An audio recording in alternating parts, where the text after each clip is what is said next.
I do what? Well, listen, if Devin wanted you to do something and it was a disagreement between you two and it was like an interior decorating feature, I guarantee you with 100% certainty you probably just went with whatever your wife wanted. In which case, my comment of saying that I disagreed with you meant ipso facto you agree with me because what happened is the Banksy didn't go up.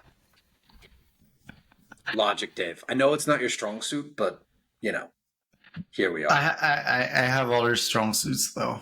Mm. But yeah, the Banksy didn't go up. But it's a world map now. And I'm looking at it together with Corey, and we're putting in pins, where we've traveled to. And I was like, "Have you been to Switzerland?" He's like, "No." I was like, "Okay." "Have you been to Mexico?" And he's like, "No." I was like, "Okay." "But Vancouver, we've been to Vancouver." And he's like, "No." And I was like, "Last week?" He's like, "No." I was like, "Okay, where have you been?" He's like, "California." I was like, Well, at "Okay." least he got that. At least he got that. Yeah, no, but Yeah, but how young was he when he was in Switzerland? Last time, Yeah. 6 months ago, Yeah, in okay. April. Yeah. Like, I don't Okay. know. No, he's just like, and also he gets very excited about flying because it's every time the first time that he's flying. Okay. So he gets like, "Oh, today I'm going to travel in an airplane." I'm like, "Yeah, exciting, right?" And he's like, "Yeah, it's my first time." And I'm like, "It's your 20th time or so." And he's like, no, this is an airplane." I'm like, "Yeah, the same airplane we've been on like 4 days ago when we came to this place." Yeah, but don't you wish you had that childlike wonder? Like, oh my God, I am so jealous that like they wake up and it's just this little ball of energy and excitement and this bright-eyed like amazement for the simplest things. And I wake up and I'm just a depresso ball of please put 4 espressos into my system as fast as humanly possible to reboot the machine. Wait, are you serious? Are you? Holy shit! Oh no!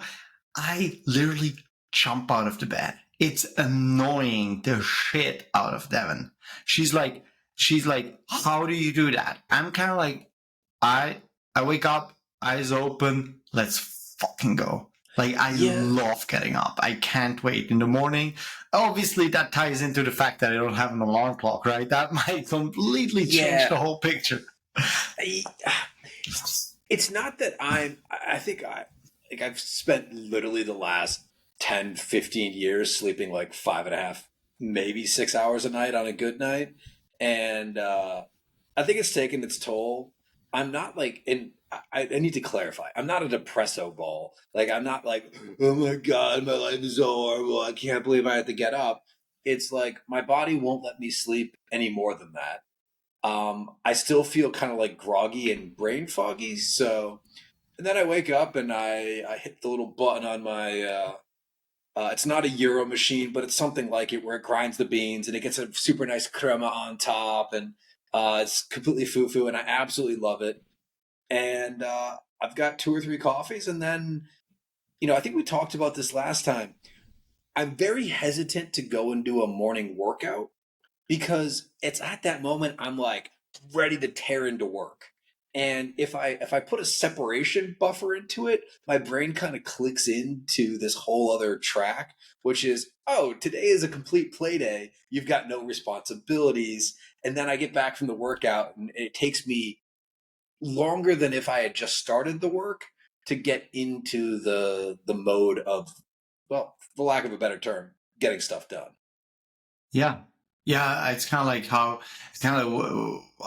they say, like, how you make your bed, you sleep in it, right? But the same applies. Like, probably you could argue, like, the way you get out of the bed is gonna define your day. And if you get up and you're kind of like, I used to have, when I was like about 19, 20 or so, I would have the so-called chill pants.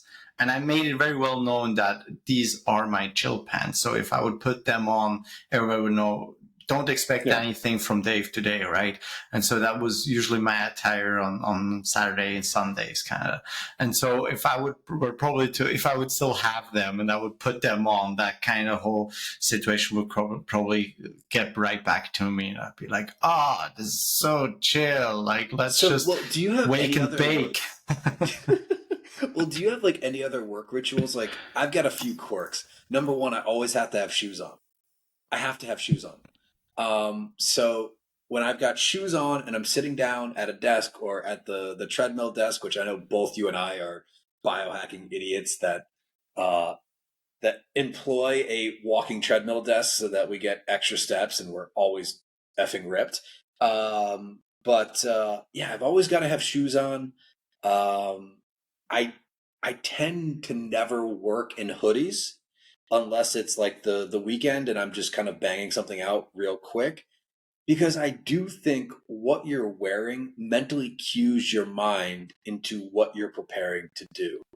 And there are guys who, wear sweatsuits or junky clothes or whatever. And like, theoretically it shouldn't matter, right? Like, you should be able to sit there naked and be able to do the same amount of work because your brain is the same brain. But for me, I definitely feel a noticeable difference with when I dress in what I know is where I get my best work done in. The same thing that I feel slightly different when I wear the rare odd times that I actually wear a suit. It feels like I do it so infrequently. When I'm doing it, it's for something important, and I feel like I get a little additional edge from it. I mean, you could look at it purely from a child's perspective again, right? So let's say if I put a costume on Corey, like last Halloween, we went out we got him a bulldozer costume. And as soon as he was wearing that thing, he was behaving like a bulldozer, right? And I think that works exactly the same way. Like, I think if I put on my gym clothes, I set my mind to go to the gym, but I don't sit at home and I work in like a hoodie or anything. And yes, I usually always wear shoes when I do work, but that has really like the other reason as well. I did put a treadmill under my desk the same way as you did, and I don't like to walk on it with barefoot. No. And by the way, let's touch on that real quick. So far I got multiple other people to also buy a treadmill. For me, it's so good because, first of all, I'm all about efficiency. And if I can write some emails, get some work done at the same time being on the treadmill. I know I get my steps and I burn some calories. But there's another thing. And if you're one of these persons who always walk around when they're on the phone, there's a reason you do that. It probably helps you think. And that's the game changer for me. Once I started being on the treadmill and I was just doing email or reading stuff or whatever I was doing on my computer, it helped me actually perform better. And see, when you said reading, that's interesting because I can skim, but I wouldn't want to be reading something that like I really need to analyze. Well, that is for obvious reasons, because it's in the book Think Fast and Slow, right? Mm-hmm. And there he describes the exact problem. Hello. The first time we actually got 3 people in our podcast. He just walked by. Everybody say hi to Mark. Yeah. So the point here, he explains that in Think Fast and Slow in the book that I would recommend to people. But the Blinkist, not the book. What? The Blinkist, not the book. Start off with the Blinkist. If you want more, then go for the book. What I'd like to point out here is real quick. The example he gives there is, let's say you're walking and you're going, I don't know, just normal walking speed, and somebody asks you like, hey, what's 2 plus 2?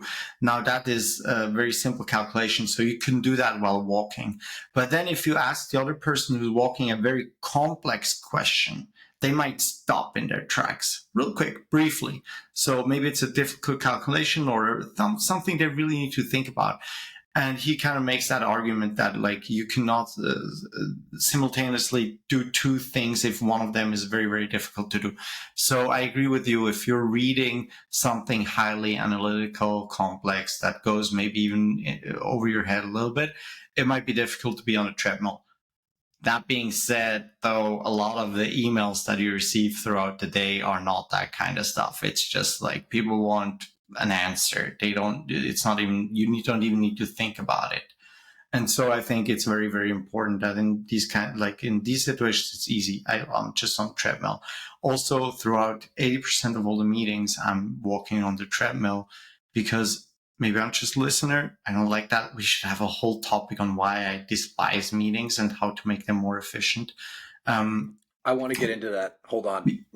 I'm going to interrupt you as soon as you're done with this, because there's something I definitely want to touch upon after we talk about what settings do you use on the treadmill and what activities do you do the most. And I think that's kind of like the two key things. Because for me, I tend to walk at like 1.8 kilometers per hour, which is literally 1 mile per hour. I walk super slow because I find if I go at a much faster pace, I always want to like go over the treadmill, because that's not my natural walking pace. And clearly, if I go slower than that, it's not a walk. But like anything above like the 2.2 kilometers per hour, like I feel like I'm like going like this back and forth with the treadmill, and it's so awkward. It messes up my typing and rhythm. But I think I can go a little bit faster when I am when I'm just listening to like a call or something, or I'm just like in the background of a meeting.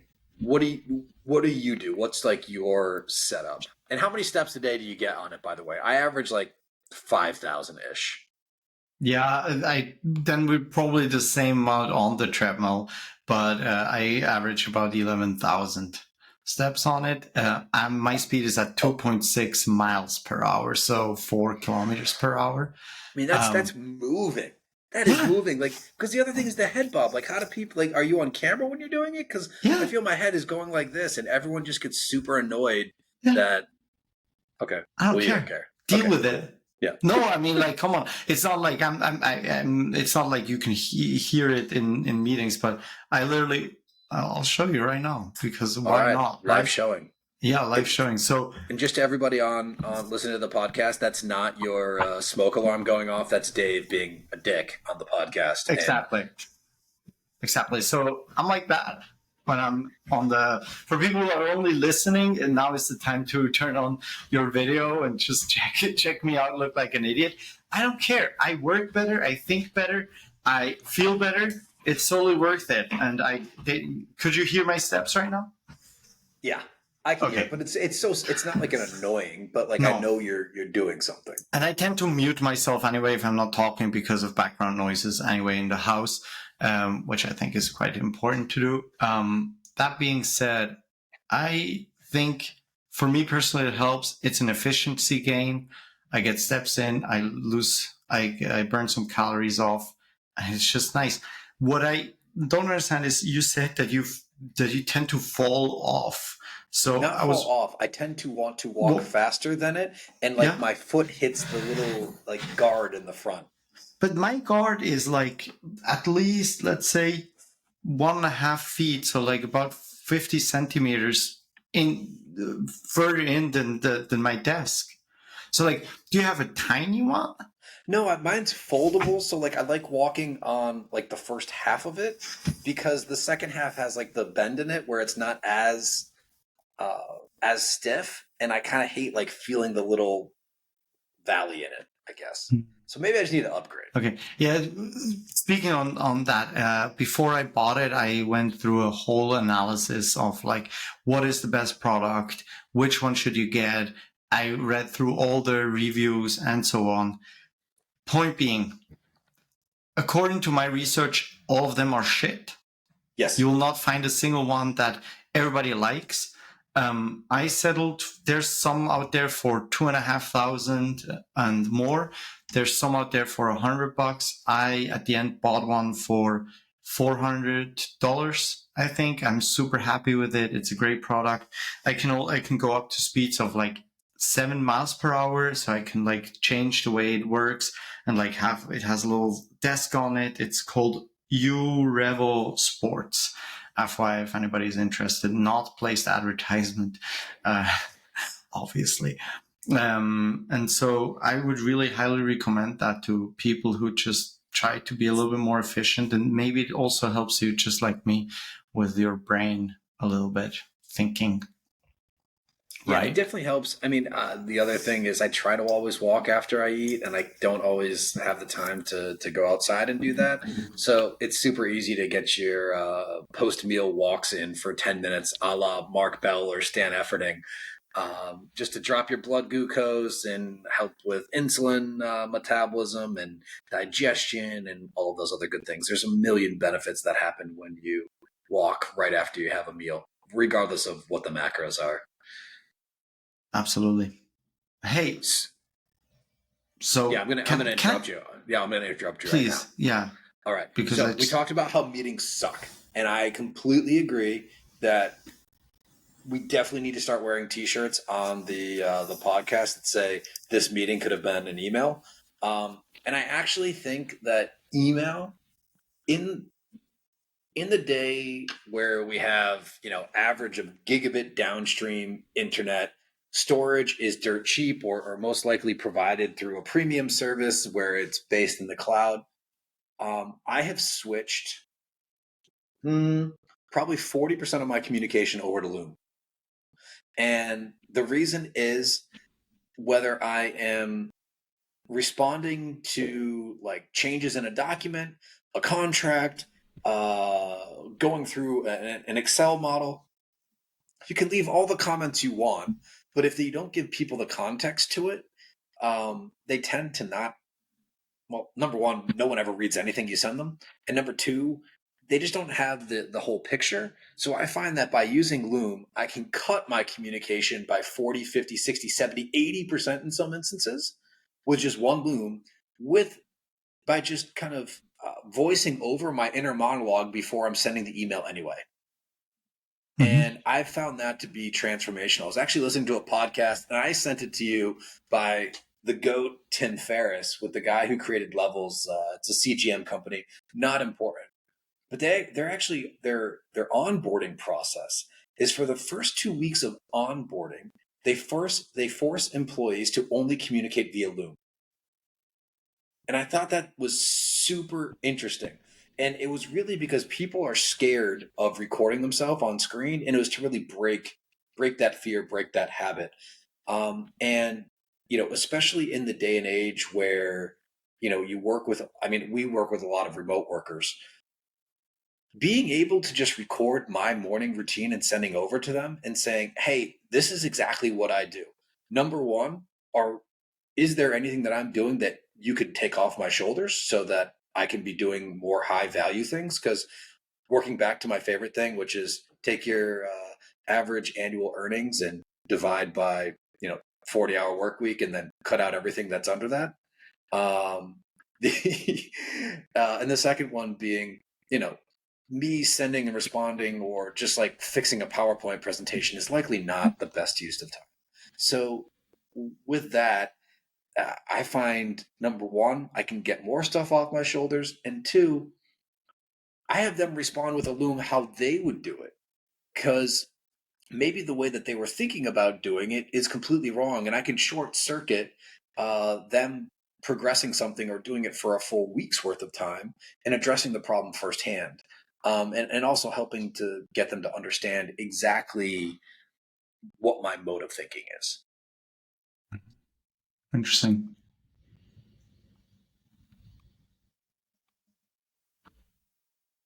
Do you, speaking on the part of like, this meeting should have been an email, right? Um, have you tackled that problem? And if so, how? I mean, there's just some instances where you need to get everybody all around, and whether that's on Zoom or in a meeting, and I think it makes complete sense, um, especially when you're on very, very large projects. I think a benefit is and so a lot of people will be scared of this, I think, is actually recording meetings and sending out the meeting recording to people so that they can go back, they can hear exactly what was said, they can understand the conversation. We leverage both Otter AI and Supernormal AI to take meeting notes of every single call and circulate those afterwards so that everyone has a consolidated meeting note that is consistent. No one needs to take them. They can be logged into your CRM. They can be tagged with people. To me, those tools are absolutely critical, and that's something that's only come out, call it over the last 12 months or so, more likely over the last 9 months. And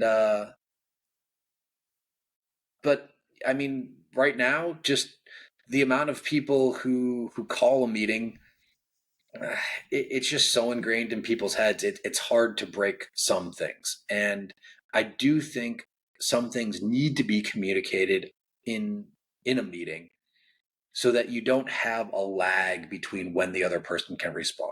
So, like, if I'm in the middle of a transaction and I've just got some questions, of course, I could send over exactly what I'm thinking, exactly, why I think something is not the way that the other person believes it to be. But I'd rather have a rapid fire exchange as opposed to 8 emails. Mm-hmm. What about you? What's going through Dave's head right now? So at my previous company that I built up, I had one meeting, 30 minutes every 10 days, or rather every 11 days. So it was like on a Monday, and then next week it will be on a Friday, and then the week after on a Monday. So it was 10 days, 11 days, 10 days, 11 days.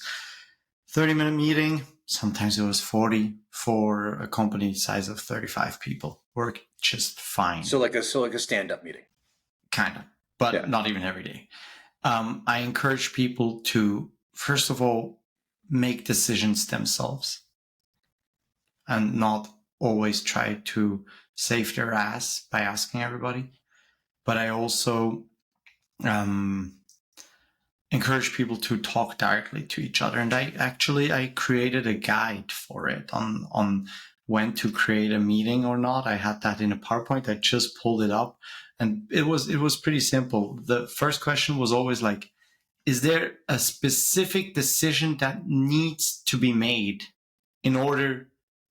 Is this the reason why you started this? This reason why you sent out this invite, because there needs to be a specific decision made. And if the answer was no, then you got to ask yourself, well, do we even need the meeting then really in the first place? Or maybe if there's no specific decision that needs to be made, you can just send whatever info you have in an email, right? But if there is a specific decision that needs to be made, the second question was kind of like, does that decision actually need more than one person? Or can you do it yourself? And if the answer to that is like, I can do it myself, great, send an email and tell them about your decision. If it actually needs more than one person, the next question would have been like, hey, do they need to talk about it at the same time? If not, great, send an email. If yes, they need to, good. Then let's look at it. Can we talk about it right away? Right now? Are all the people here? Is it like 2 other guys and we can talk about it right now? Yes? Then do it. Talk to them right now. If not, and it needs to happen, and all these variables have like a clear situation where you're like, okay, it needs to be a meeting. Create a meeting.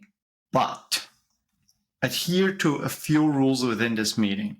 First of all, create an agenda. Tell everybody what needs to be discussed. I hate it when I'm invited to a meeting. Like, I don't know what I should prepare. I'm not going to be prepared. It's not going to be efficient. Create an agenda and tell everybody how long it will take for approximately every kind of point within this agenda, on the agenda. Secondly, only invite the critical people. Don't make sure that everybody had the information that you potentially needed to share. Invite the critical people. And lastly, make sure it's less than 15 minutes. Make sure it's not more than 15 minutes, because else probably you will invite too many people. So for that specific topic, 15 minutes, done, create a second meeting with other stakeholders in it. So like, what's like your top 5-ish things? It sounds like number one, can I solve this in 30 seconds by walking over to someone's desk? Yes or no? Yes. Okay. The other one is if you can't, call the meeting. No, first ask yourself, can you make the decision yourself? Yeah. Don't be afraid to make a decision. And that ties back more into the thing, you as a leader or a manager, encourage your people to make mistakes by making decisions rather than making them fear you for a bad decision that they made. That's on you. You can foster an environment where there's fear of wrong decisions, or you can foster an environment of trust where mistakes can happen and we forgive each other. And everybody knows the boundaries between these two. Yeah, that's a tough one, is building autonomy with your employees and what they can and can't do. I feel like most people are too timid, and then you have that 1% oddball that decides that they can start making wires by themselves. But I think it's far less of a risk than most people think. You're not going to break the entire system by one bad email or whatever. As long as people are generally decent humans and aren't just know how to properly communicate with stakeholders. And you hired that person. That is on you, dude. It's not on them. And always remind yourself, you can, an employee per se is there to do a good job if you let him. And if he's not happy with your performance, he can quit his job. If you're not happy with his performance, you can let him go. That is the ultimate situation. That's also one of the things that I really loved in IT, was that it was not the power dynamic was very similar. It's not, I'm the boss, I can just, draw my sword and cut you down, and now you don't have a job, so you're at my mercy. But it's also not just the employee who's kind of I can just go wherever I want and I'll always get a job just as great as the one that you offer me. And I love that, because we both have a big sword. Make sure we both leave it sheathed and do not need to pull it out, and make sure that we're in a situation where we are mutually happy in our relationship, in our work environment. All right, so back to the top 5, because we're getting off track, and we can make a whole episode about employees and hiring and firing and onboarding and everything in between that. So can you take the decision yourself? Yes or no? Can I grab the 2 people or whoever else that I need to make a decision? Actually, that is probably number 2. Is there a decision that needs to be made that is creating a bottleneck for the rest of the company? If yes, set the meeting. 3, make sure that you have an agenda that has probably, whether it's an OKR or just a simple, we need to answer this one question. Yes. By the end of it, and everyone who's in the meeting needs to understand that we are answering that one question. And lastly, schedule kind of the follow-ups that are necessary if it needs to be broadcast to a larger group, or just share the recording. So we got it down to 4. Yeah, I think that's a pretty good list. Good list. Yeah, if you do that, then you'll have way less meetings. And then there's one kind of thing that is always a meeting, and preferably it's in person. It's when you need to understand the other person better. So when stuff like empathy comes in, when we need to look each other in the eye, when I need to tell you, hey, look, I'm not happy with your performance here. Do never write that in an email. I think that's a stupid idea, because emails are per se emotionless. That means that everybody puts in the emotions that they feel while reading it. And so communicate clear-cut information is a perfect situation for information.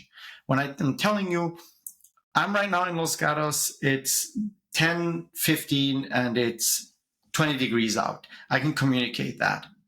But everything that might be ambiguous, that is emotional, have a meeting. If you need to get your guys together to tell them, hey, look, our company is struggling right now. It's going to be a rough patch.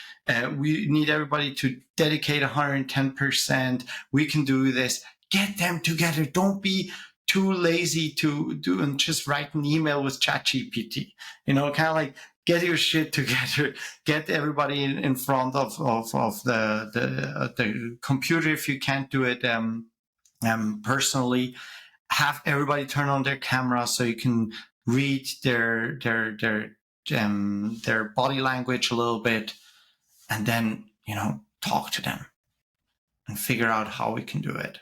But be emotional in this situation, because there's an ask. Yeah, but that's the other super cool thing about Loom, right? Is your screen recording, and the person can see your face, and they can see your facial features, and they can hear your voice, they can hear the tone, they can hear the context, they can hear everything else associated to it, so the message gets delivered so much clearer. I agree. It's interesting. I think meeting is really, really time consuming, and you rarely hear somebody say, oh, we have a great meeting culture at our company. Everybody is constantly just like telling you how bad their meeting culture is. And I get it, I understand it, but it's important that you work on it, because the amount of money you're wasting. Oh, incredible. Yeah. I'm working on a large project right now, and every Thursday there is a group call. There are 42 people on the call, and it's managing directors of all, let's call it top tier service providers who are brand names.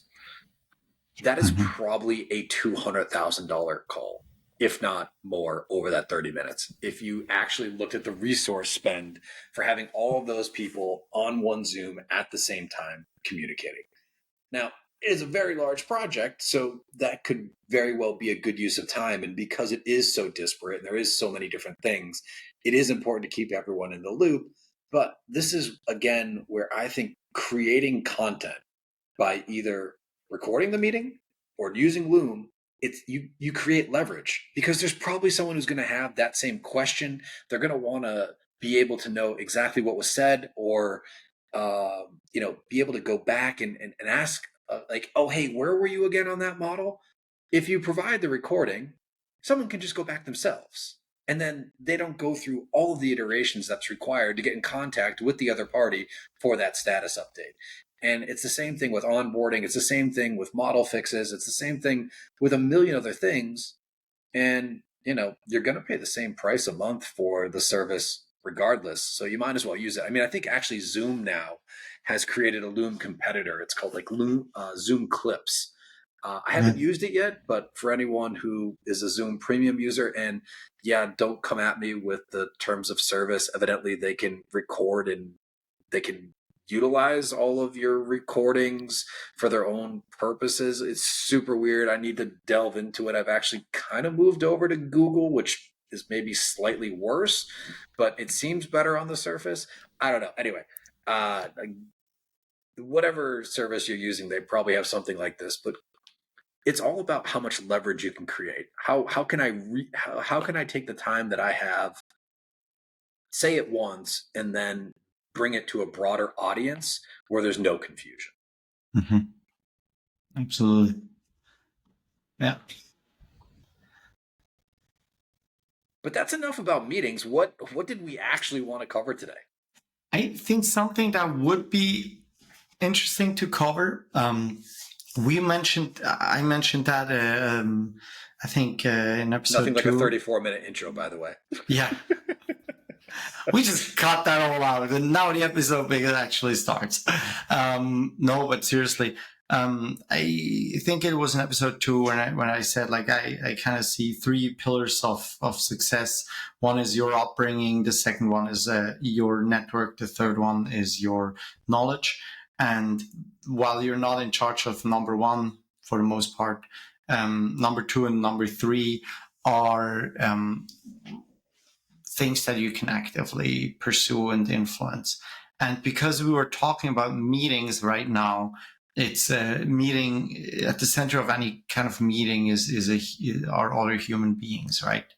And I thought maybe it would be interesting to talk about networking and networking in general, not just like, oh yeah, I create a lot of business contacts, but how do you create meaningful connections in your life? Friends, girlfriends, boyfriends, whatever friends, it doesn't matter. Just how do you create a network within your life of people that you trust, that you support, that support you? How do you go about that? Because I think this is one of the 3 pillars of success. And I think it very much also ties into your personal life. And it's something I'm very passionate about. Or we can just talk about, the new Lego that they just released, the Death Star. All right, that's probably like 3 people out of 1 million who would care about the Death Star logo. But all right. It's a business-focused podcast, so let's start with networking for business. How you approach that, or actually, I mean, why should people care? I think that might be self-evident, but in your mind, why should people actually care about networking? Opportunities. The bigger your network is, the more opportunities will come your way, and it's just going to accelerate every aspect of your life in a purely business sense, in a private sense, just to add. I think it makes you healthier, better, more stable. It just helps you navigate life completely different than if you're a lone wolf, so to say. Yeah, I mean, no one is a self-made man, right? Like, I love that quote in Arnie's latest Netflix series where he's like, everyone says you're the American dream, the self-made man, and he's like, I am not the self-made man. I am the man who stands on all the shoulders of my mentors, my friends, my business partners, my family to get to where I am today, because without all of those people, it never would have been possible. And it is so true. You can't be an epic dick unless you have already achieved mostly what you're trying to achieve. Because, I think a lot of people look at Steve Jobs, who is a notorious asshole, and they're like, well, he was an asshole and he was mean to his employees and he got to where he needed to be. And it's like, yeah, but Steve Jobs was already kind of worth like $1 billion at the time when that happened. And I don't think you don't want to be the exception to the rule in this facet. Like, of course, I think, is it possible? Yes, entirely possible. In order to increase the surface area of your luck, is that the preferred method? Probably fucking not. Like, no one likes working with dicks. Everyone likes working with successful people, but even successful people will churn through their employees, which, at the end of the day, the successful person, they generally, have a chip on their shoulder. They want to get more successful. They're just hurting themselves by having the employee churn and having people not want to work with them. So, at the end of the day, you're just shooting yourself in the foot. Having empathy, understanding people's needs, understanding that, when you are in business and you are operating at a high level, it is your life. You're going to be with those people more than your family in many instances. So, I don't know, would you just sit there and like berate your wife? Like, that's not going to make for a super happy household. Like, but these people actually might just berate their wife because that's just who they are. It's kind of like that is exactly the point. Don't like it's really that ties into like who you're hiring, right? I always say I always hire good people because I can teach a monkey to code, but I cannot make an asshole into a good person. And so that goes into like your network might be significant because you're like Steve Jobs. Let's say Steve Jobs, he had like probably one of the biggest networks you could have, but because people wanted something from you, not because you were a decent human being. Maybe I'm assuming right now, because you always hear the drill sergeant and so on. So that only works if you have something that other people want. But most of us, we don't start with something that other people want. When you're 12 years old and you're like at school, people will not want to hang out with you because you have like this business that they can do something with you, or they want to sell you something. No, they'll be with you because you're cool, because you're nice to them, because, a lot of different factors. And don't lose that. I think stay true, stay real. I'm not saying try to please anybody, not at all, but be super authentic. I think if I was to say what you were saying in a slightly different way, look to be providing value first and asking for something second. Even though we all know in the entrepreneur's journey, you need to at some point ask other people for favors, for things, for help, whatever it is. But when you're going out and networking, the worst or the worst type of networker is the guy at the networking event that is just sitting there with a stack of 500 business cards and just like, here's my card, here's my card, here's my card, here's my card. If you need pens, here's my card. And it's just not building any rapport. It's not understanding what the other person needs. It's not understanding anything about how or what problems they have. Because by the way, we're humans. We all have problems. We all are dealing with our own shit. And if you can build that bridge to the other person, you can understand deeply what they need. Well, it actually allows you a much better platform to sell them in the future, but it also gives you the opportunity to provide value up front. And I think the best networking, really depending on your field, and I tell this to just about anyone who asks me, hey, how do I get more successful in X, Y, and Z? If you're a coder, hey, hop onto some open source projects, get into GitHub, get your hands dirty, start making submits, and show the world that you're actually good at what you do. Are you going to get initial recognition? Probably not. But over time, you're going to build your portfolio of work. People will recognize you, and you would be so surprised what opportunities come from that. One of my very good friends, Matt Busegan, who I think at some point in time you're going to connect with him. He spent literally the first 10 years of coding just going into open source projects and making, just helping on things that would never directly benefit him just for the love of coding. He improved his ability to code. The guy now codes in like 10 different languages. He's the CTO of a VoIP company, and he now runs an LLM startup, but the connections that he garnered through making that many submissions and helping that many people is really what allowed that network to grow exponentially. And whether you're a journalist or, I don't know, an investment banker, figure out where you can just volunteer your time, for lack of a better term, to show other people that you can provide value. Because I don't know about you, in today's world, yeah, your resume is cool, but like, what can you actually do? Like, I'm not going to pay a Harvard MBA 200 grand a year just because they went to Harvard. Like, they're useless to me. I would much rather the guy that's been in a boiler room just making phone calls and understands how to talk to humans. I'd much rather pay that guy 200K because I know he can pick up the phone and make sales calls. And I think it's meaningful connections, right? If you come back to the guy just handing out business cards, please don't go to the event. It's bullshit. Go to the event and make 3 meaningful connections. And don't you dare thinking that you can figure that out within the first 3-4 minutes. Like I see oftentimes people would be like, okay, what do you do? Okay, you can be helpful, you can't be helpful, and so on. But like a lot of my best businesses that I made came out of people who first became friends, and only later maybe started the business. But when you talk to somebody, you're not just selling like your company or anything. What you're selling is you're selling your being.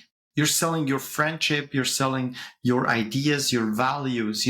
Nobody wants to work with an asshole. Exactly. So be nice, be kind, offer them something, give them advice. Like, I love mentoring people. I love it.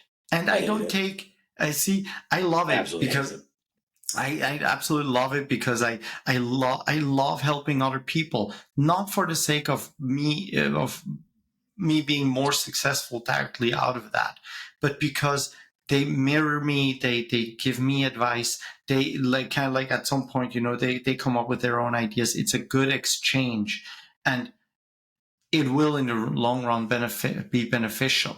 So make friends, be nice to them, work with them, and create these meaningful connections. Business comes only in stage 2, in my opinion, and that might be different if you're a struggling startup, who right now needs a customer and you just need to attack that. But think long term, and therefore never screw somebody over. No, Really definitely important. No, but that people are oftentimes too short term, and networking involves creating meaningful, lasting connections. And the emphasis is on lasting just as much as on meaningful. And so make sure that you stay honest, that you are transparent, that you behave in the way you want other people to behave towards you. And it sounds like an old, kind of saying, yeah, whatever you put out in the world comes back, and, you reap what you sow, stuff. But it is really true. Take care of other people, take care of yourself. And these meaningful connections will help you progress in the world way faster. I want to put a caveat on why I don't mentor people. You should. Yeah, I know I should. But I've been so burned because I feel like so many people come into that situation unprepared, and they're just like, I want to learn X. Just dump all of your brain, download it into me. And it's like, no, no, no, that is not how mentorship works. Mentorship is you come with a specific question, a specific ask, and the mentor provides his insight into it. And then you go away and you act on that, or you have a discussion on it, and then you act on that. And then you come back if you've got other questions as you progress in the line. What I've found is most people do not want to put in the actual work. Like at the end of the day, I think most people know inherently what is that thing that they need to be doing more of that will drive their success. It's just boring and it doesn't sound cool or interesting.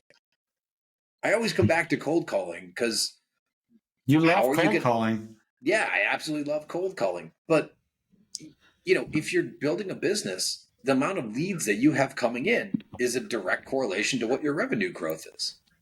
And I say cold calling as a broad term, but what is your outreach? How frequently are you communicating with your current customers to understand what their new needs are? Maybe you solved their need in the past, but what's their need now?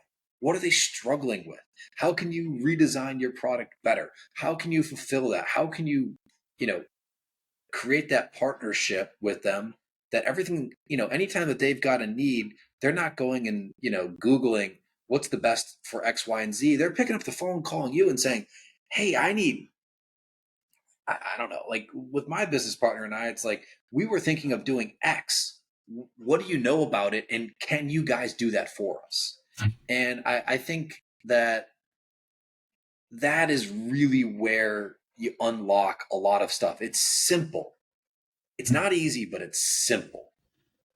You kind of want to become like a trusted advisor. And Absolutely. and you know what? That's a funny thing. People don't realize that you also are that in your personal life, right? Because there's certain friends, they will call you when, let's say, they just broke up with their boyfriend, whatever. They call you because they want to talk to somebody.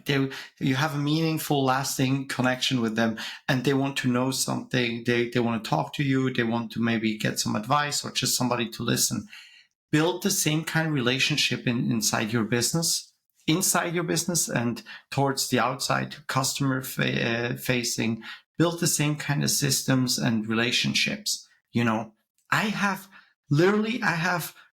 um, uh, I have customers that I still talk to from my previous company on a regular basis. like kind of like weekly calls or bi-weekly calls, you know, just because I like them, they like me. We're somewhere in between So friends what are we and selling? business relationship. We're not selling anything. That's the whole. We're selling them. We're selling them. We're selling them just a connection. We keep in touch. But what can we sell them, Dave? That's the important question. We will, at some point in the future, maybe want to employ them, or maybe we want to have them as a customer. But don't just drop people because they're not useful right now, because then you were never in it for the long run, you know? Game. Yeah, the long game. And so, like, keep in touch. I want to touch on one thing very quickly. Super important. When your friends call you and they're like, I need advice, or they want to talk to you about something, Mm-hmm. I think it's super important to ask a clarifying question from the get-go. Do you just want someone to listen, or are you looking for advice? Yeah. Because 99% of the time, people just want someone to listen. And then you know your job. You're just there to be supportive. And, you know, listen, a real friend will tell you where, like, hey, you might want to reconsider how you're looking at this problem, especially as it comes to relationships. Like, you might want to stare in the mirror and, you know, what other things are you projecting about? But, you know, 99 times I've found people just want someone to listen. Whereas the male brain specifically goes into problem solving. Like, oh, bro, I just lost my job. And it's like, oh, did you work on your resume? Did you do this? Did you sign up LinkedIn? Did you get to, you know, if you use this service and this service, we can get your resume to 50 people. But honestly, your bro might just want to vent to you. And he doesn't want a solution. So ask that question. Ask that question. Maybe people won't be honest with it, that they're not really, that they're looking for advice. But I've found when most people ask for advice, they really just want someone to be empathetic, hear their story. I will say, don't add to their pity party, because misery loves company. And I generally don't like being around people who are just victim, victim, victim. You know, a lot of times if you do get fired, hey, you know, is there something you could have done differently? Did you not see this coming? Why were you blindsided by this? A lot of times we sit here and we say, woe is me, I hate the man, I just got fired for no reason. Companies tend not to fire very high producing people, especially, and, the other side might be like, hey, am I in a role that is a cost center? And why am I in a role that's just a pure cost center? And how can I reshape how my employer thinks about me as a pure cost center? Because honestly, even if you are in a cost center, if you're really, really great, they'll find a new job for you within the company. Like, there's no way they'll let you go. But on that thing, I agree. I have that issue quite hard. When somebody comes to me and all they actually want is venting, I never pick up on that. I'm like, oh, okay, yeah, no, I hear your problem. Okay, let's go about it like that, and it's horrible. Usually, I agree. People just want to vent a little bit. Let them vent. Be a nice person. Listen to their problems. You can also say, may I offer advice? Do you want advice? What is it you're seeking, or is that all you wanted, right? That is correct. I think it's okay if somebody wants to feel some pity for some time. I can be like, oh yeah, that really sucks. I'm really sorry. I can play that game for a little bit. I myself, I don't deal in pity too often or too long. I don't dwell on it.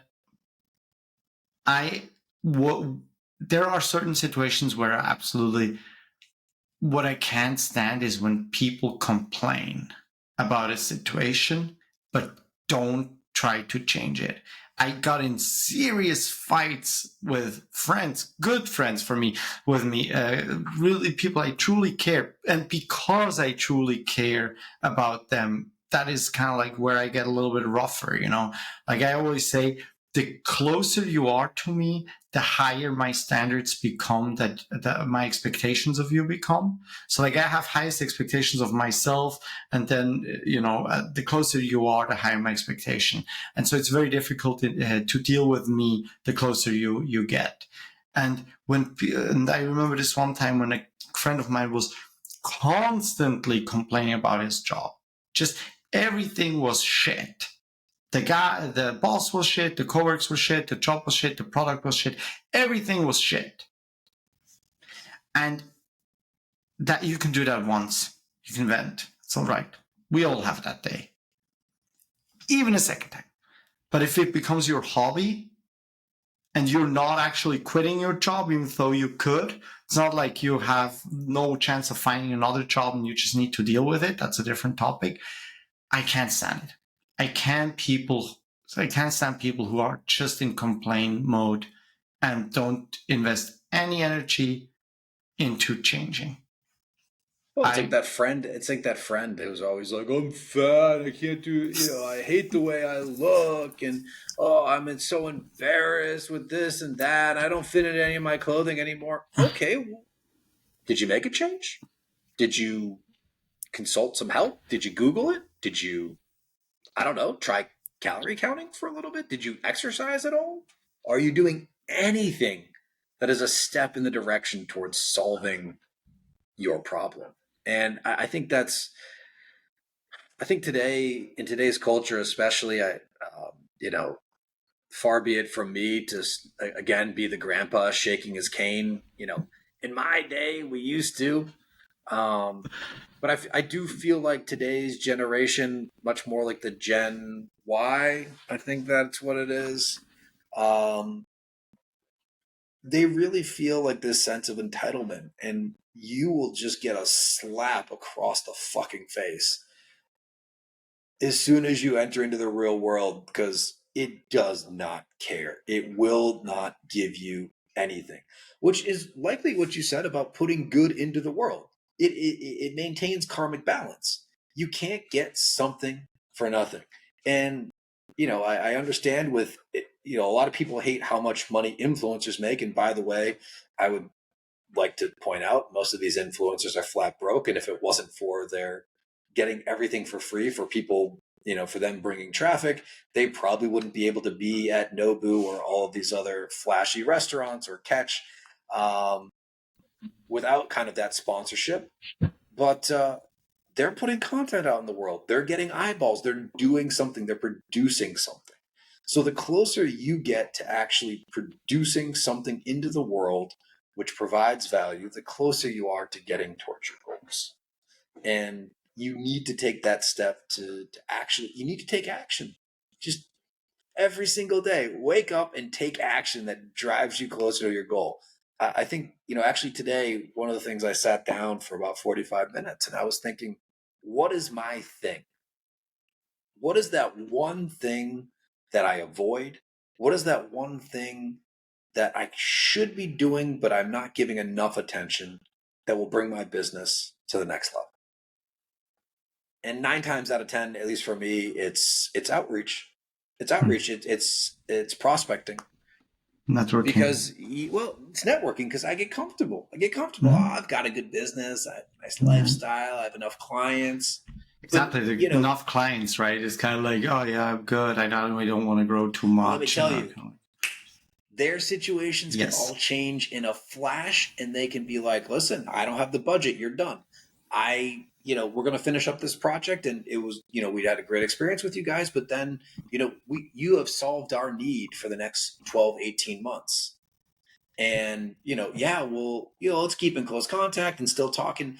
Same as you, I still talk to my clients once a week, once every 2 weeks, that even though we don't have an ongoing mandate, because just the back and forth general conversation. It's market intelligence. I want to know how they're doing. I want to know how their kids are doing. I want to know about, what happened with their basement that flooded 3 months ago. Like, did they get it fixed? It's super, super important. But back to the task at hand, because we are off the rails again. What do you do to increase your chances of success with networking? So we've said you need to provide value, and you do not you play the long game. Don't be looking for the sale right away. In the words of my favorite gentleman, who I hate the fact that he's younger than me, but he is, Hormozy, give away all of your best secrets for free. Warren Buffett, Charlie Munger, literally wrote a book, How to Make $1 Billion Investing. You can give everyone the secrets. And you know why you can give everyone the secrets? Because no one likes to implement. People suck at execution. So you can give away your best stuff. You can tell them exactly what to do. Most 99%, or at least your target market, they're not going to want to execute on it. I could tell people exactly what I do for outreach, exactly how I display the information, exactly how to convey. I can give you the bullet point list of exactly how to pitch your service. And you know what? They won't do it. They'll say, I'll pay you X just to take care of that for me. And because they can see it work and they can see the fact that you've had successes in the past, it's the easiest way to get business, is giving away your best secrets for free. It's super hard. It's super painful. But I guarantee you. But I mean, if you look, sorry for interrupting you, but I mean, like, there's so many companies. No, I don't fucking care, actually. You can look at some of the most successful companies, right? You look at like HashiCorp, like market cap over 4 billion, everything open source, right? They just changed it right now to a business source license, I understand, but up until now, they reached some 4 billion valuation, or market cap on open source, and you have plenty of those. You give everything pretty much away for free. And it doesn't really matter because you then create services on top of it, right? You create enterprise services, but they won't give everything for free away for free, but they give away, let's say, the source code of their applications, and you can just take it, you can fork it, which just happened right now with Terraform. That is a HashiCorp product. They forked it and trying to keep it open source and so on. Maybe the topic also for another podcast, talk a little bit deeper about that. But what I think about giving everything away is such an important thing. That's also why I love mentoring people, because I love giving stuff away for free. That's also one of the reasons why I want to have this podcast in the first place, right? Is to help more people and give more information away to a broader audience. Thank you very much to our audience. And that all being said, I think one of the ways you can create in a very, very easy way, a lot of value for other people that Americans have mastered and Swiss people completely suck at: talk highly of other people. Yes. Stop hating on other people. In Switzerland, let's first start with the better one. In the United States, they say, oh yeah, he's doing great. He's a manager at this. He just got promoted to a different location. I recently heard he was not promoted to a different location. He was moved to a different location. No, he got promoted to a different location. And they frame it positively. They're saying like, oh yeah, oh, Dave, he started a podcast. It's really cool. He talks about this. They also give you feedback. They also tell you where it's not that good, but talk highly of other people. Talk highly of your employees. Talk highly of your boss. Talk highly about every single person where you actually feel that way, obviously. Stop hating. Stop hating on other people. If you don't have anything good to say about somebody, shut the fuck up. Yeah. Nobody asked. If you want to hate on a person for living their dream, for whatever they're doing, you're not creating value. You're actually destroying value. And by doing that, you're a dick. Point blank period. Nobody wants to deal with dicks. If you talk badly to me about my friend or about another person, I'm 100% convinced that you also talk shit about me. Yeah, but I don't even think it's that. I think when you talk negatively about whether it's the company you work at or another person or another situation, the person who you are communicating that to actually takes that bad emotion and ties it to you. So then it's almost like that negative karmic debt just gets attached to you, and like you drag it around, and the person like it's this negative albatross that you wear around your neck and you carry it with you. And the more like no like everyone knows that one friend that is just always depressed, always having something negative, never has a smile on their face, and slowly but surely no one wants to be around you. So just don't do that. I know it's hard, but don't do that. Like Or reach out, or actually reach out and ask people for help. That's also okay. That's why you should have friends. Reach out, ask for help, go to a psychologist. There's a lot of health problems going on these days. Nobody likes to talk about it. I have been to a psychologist so many times in my life. I love it. I think it's a screaming deal to go to any kind of a psychologist. Short anecdote why I love it so much. You can literally go there. They cannot talk about anything you tell.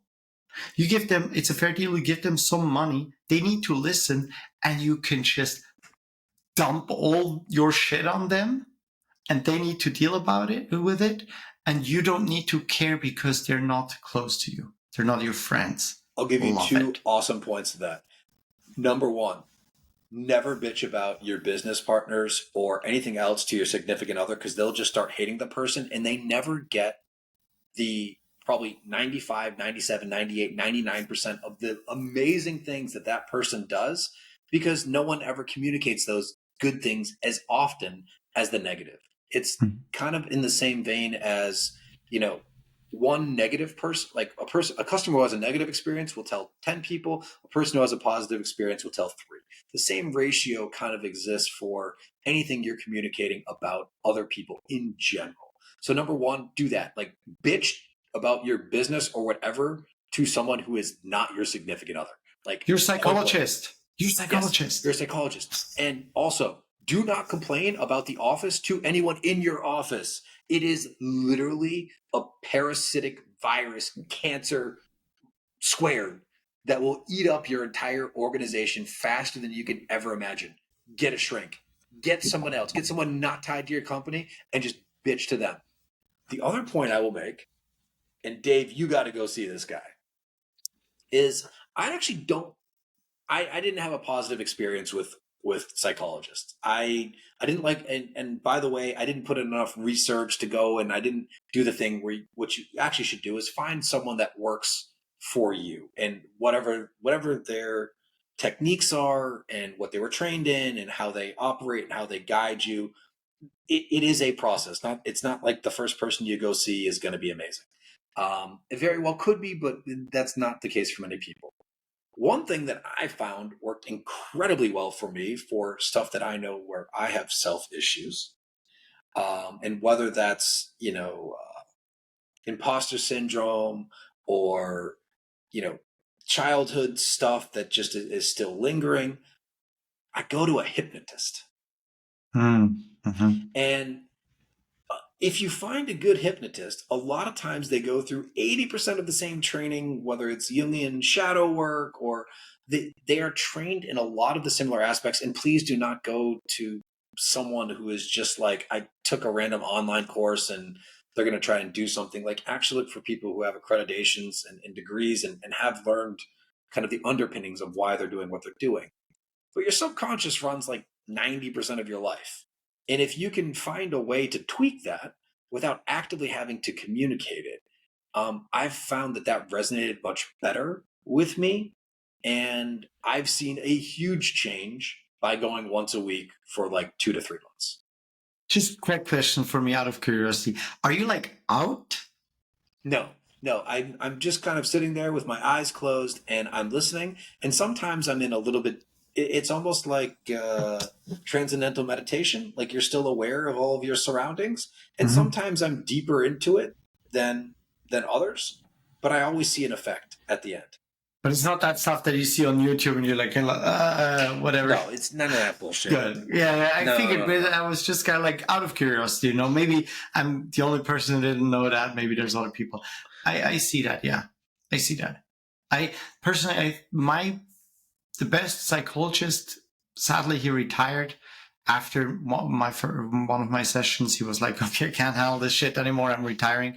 No, it didn't happen. But sadly, he retired. He would just literally sit there. For me, he was perfect. He was sitting there and listening. And I would dump and dump and dump. And then after 45 minutes, he would say a word, a single word.